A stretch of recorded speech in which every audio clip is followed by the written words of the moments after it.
इस्तेमाल होता है वो है हाफतुल लिसान, यानी जुबान का ऊपर जो किनारे, मोटे किनारे होते हैं ना, वो मखरिज में इस्तेमाल होंगे। तो जुबान के दरमियान से अदा होने वाले हरूफ देखते हैं, ये कौन से हरूफ हैं और इनका नाम क्या है। तो जुबान के दरमियान से अदा होने वाले हरूफ में पहला पेयर जो आ रहा है वो है जीम, शीन और या का। शीन, जीम और या, इनका नाम है हरूफे शजरिया। शजरिया, ठीक है, इसको कहेंगे हरूफे शजरिया के मखारिज। जुबान के दरमियान से तीन हरूफ अदा होते हैं। अब जुबान का दरमियान क्या है? वसतुल लिसान, ठीक है, जीम, शीन और या, ये तीन। अब हमने या का मखरिज जब हमने अल जौफ में देखा था ना, तो हमने क्या कहा था कि इसका मखरिज नहीं है बल्कि इसकी सिफ्त की जगह है। तो अब हमें पता चल रहा है कि या का मखरिज क्या है। या का मखरिज है जुबान के दरमियान में, ठीक है। अब जुबान के दरमियान में हम कहां पर टच करेंगे कि ये हर्फ अदा होंगे, तो हम देखते हैं इसके सही मखरिज को।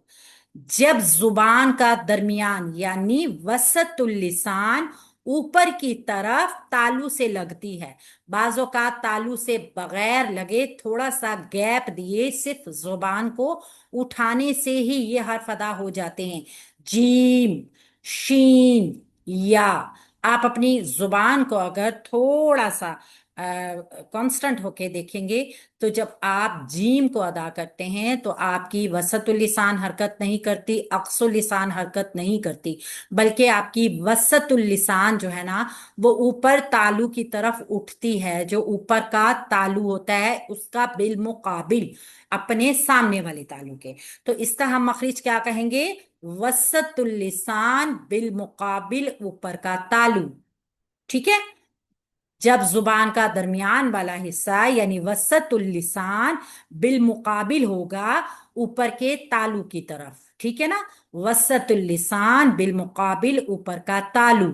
तो ये तीन हर्फ अदा हो जाएंगे, शीन, जीम और या। उर्दू में भी इसका मखरिज यही है, लिहाजा इसके सीखने में हमें कोई साइंस नहीं लगानी पड़ेगी। इन्हें हरूफे शजरिया कहा जाता है। अब हम देखते हैं तस्वीर के जरिए इसके मखरिज को। ये हमारी जुबान है।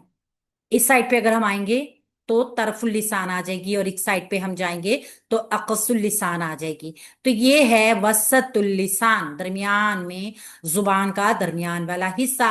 अब जुबान का दरमियान वाला ही हिस्सा अपने ऊपर जो वो तालू की जगह मौजूद है उसकी तरफ उठ रहा है, बस। टच करना जरूरी नहीं है इसका, कि ये दोनों मिल जाएंगे तो आवाज पैदा नहीं हो सकेगी। बाज औकात हल्का सा गैप रहता है, जैसे जीम में गैप कम होता है, शीन में थोड़ा सा उससे ज्यादा गैप हो जाता है, या में थोड़ा सा उससे ज्यादा गैप हो जाता है, लेकिन मखरिज यही रहता है। मखरिज यही रहता है। जो नीचे की खाली जगह है ना वो कम ज्यादा हो जाती है थोड़ी सी, लेकिन प्रॉपर मखरिज अगर हम देखेंगे हरूफे शजरिया का मखरज, तो होगी वसतुल लिसान बिल मुकाबिल ऊपर का तालु। तो आज हमने क्या देखा? हमने हरूफे शजरिया को देखा। हरूफे शजरिया का मखरिज क्या है? ये बहुत आसान जवाब है। ये तीनों हर्फ एक ही जगह से अदा होते हैं, वसतुल लिसान बिल मुकाबिल ऊपर का तालु। यानी जब दरमियान में जुबान का हिस्सा यानी दरमियानी जुबान का हिस्सा तालु के दरमियान से ही लगे, अपने ही मुकाबले पे जो तालु होगा।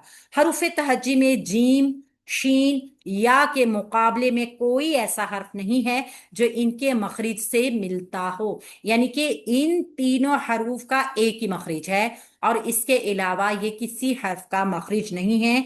इसलिए ये तीनों आसानी से अदा हो जाते हैं। ये तीनों ही बारीक हरूफ हैं जिनको आज हमने देखा।